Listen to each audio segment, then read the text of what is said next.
Assalamualaikum warahmatullahi wabarakatuh. Waalaikumsalam. Innal hamdalillah nahmaduhu wa nasta'inuhu wa nastaghfiruh wa na'udzu billahi min shururi anfusina wa min sayyiati a'malina. Man yahdihillahu fala mudilla lahu wa man yudlil fala hadiya lahu. Asyhadu an la ilaha illallah wa asyhadu anna Muhammadan abduhu wa rasuluh. Amma ba'du. Ma'asyiral muslimin rahimakumullah. Islam adalah agama yang mengajarkan cinta dan kasih sayang.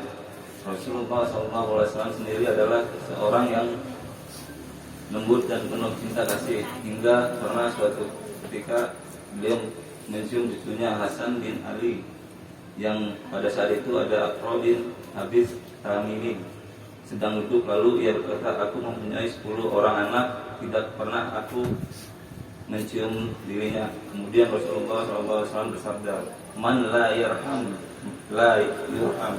Siapa yang tidak menyayangi, maka ia tidak dirahmati oleh Allah SWT. Hadis riwayat Bukhari. Ini merupakan contoh kasih sayang yang diajarkan oleh Rasulullah SAW pada umatnya. Di dalam satu hadis Rasulullah SAW pernah bersabda, la yu'minu ahadukum hatta yuhibbu li akhihi ma yuhibbu li nafsihi. Tidaklah sempurna iman seseorang di antara kalian hingga ia mencintai saudaranya sebagaimana ia mencintai dirinya sendiri. Muttafaqun alaih. Hendaknya rasa cinta dan kasih sayang yang ada dalam diri seorang muslim disadari untuk mengharapkan ridho Allah SWT, karena barang siapa yang mampu meletakkan cinta karena Allah, maka ia menunjukkan kesempurnaan imannya. Para jemaah rahimah wa rahimakumullah, Syekh Abdullah Jibrin dalam kitabnya Tahdhib Aqidah membagi cinta menjadi 3 bagian. Yang pertama, kecintaan yang wajib. Cinta yang wajib yaitu mencintai Allah dan Rasulnya dan mencintai apa-apa yang dicintai oleh Allah. Di dalam hal ini peribadahan maupun selainnya, kecintaan wajib ini harus berada di atas segala-galanya. Suatu ketika Umar bin Khattab radhiyallahu an pernah mengatakan kepada Rasulullah SAW, wahai Rasulullah, engkau lebih aku cintai atas segala sesuatu kecuali diriku sendiri. Rasulullah SAW bersabda, tidak, demi zat yang jiwaku berada di tangannya, sehingga aku lebih engkau cintai melebihi dirimu sendiri. Umar lalu berkata, kalau begitu mulai sekarang engkau aku lebih cintai daripada diriku sendiri. Kemudian Rasulullah SAW bersabda, sekarang telah sempurnalah imanmu, wahai Umar.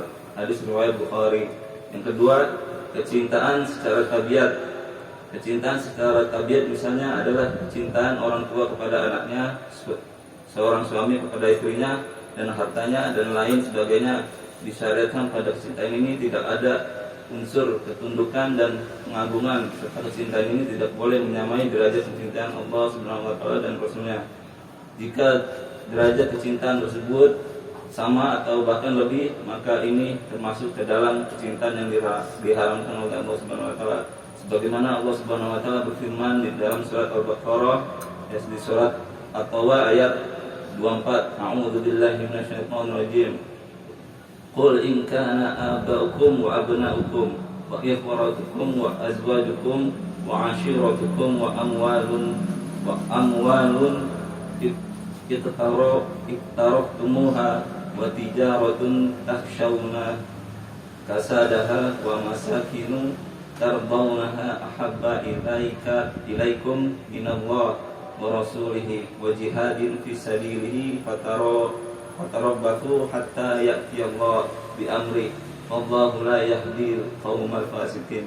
Katakanlah, jika bapak-bapak kalian, anak-anak kalian, saudara-saudara kalian, istri-istri kalian, keluarga kalian, harta kekayaan yang kalian usahakan, perniagaan yang kalian khawatirkan kerugiannya, dan tempat tinggal yang kalian senangi lebih kalian cintai dari Allah dan Rasulnya, dan berjihad di jalannya, maka tunggulah sampai Allah menetapkan keputusannya, dan Allah tidak memberi petunjuk kepada orang-orang fasik.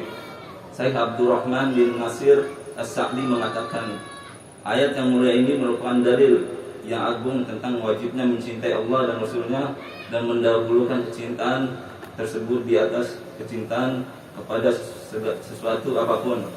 Dan ini merupakan ancaman yang keras dan kebencian yang kuat terhadap siapa saja yang disebutkan pada ayat ini, jika itu semua lebih dicintai dari Allah dan Rasulnya serta berjuang di jalannya. Yang ketiga, kecintaan yang syirik, yaitu kecintaan yang syirik yaitu mencintai makhluk dengan diiringi unsur ketundukan dan pengagungan. Kecintaan yang diiringi dengan unsur ketundukan dan pengagungan hanyalah diperuntukkan kepada Allah saja. Tidak boleh ada sesuatu pun yang berhak menerimanya selain Dia. Sehingga apabila ada seorang yang mencintai selain Allah serta dengan kecintaannya kepada Allah, maka ia telah menjadikannya sebagai tandingan Allah Subhanahu wa taala dalam hal kecintaan dan pengagungan. Dan perbuatan ini termasuk syirik besar. Allah Subhanahu wa taala berfirman di dalam surat Al-Baqarah ayat 165, A'udzu billahi minasyaitonir rajim. Wa minan nasi may yattakhidhu min dunillahi andada yuhibbunahum ka hubbillah walladzina amanu ashaddu hubban lillah walau yaral ladzina zalamu idh yarawna al-'adzab anna al-quwwata lillahi jami'an wa anna Allaha syadidul 'adzab. Dan di antara manusia ada orang-orang yang menyembah tandingan-tandingan selain Allah. Mereka mencintai sebagaimana mereka mencintai Allah dan Rasulnya. Adapun orang-orang yang beriman sangat besar cintanya kepada Allah.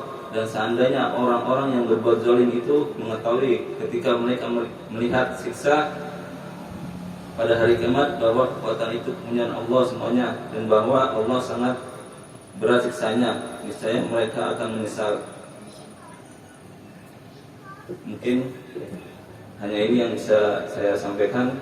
Bila ada kesalahan itu datangnya dari saya, bila ada kebenaran itu datangnya dari Allah Subhanahu wa taala. Wabillahi taufiq wal hidayah. Assalamualaikum warahmatullahi wabarakatuh. Waalaikumsalam.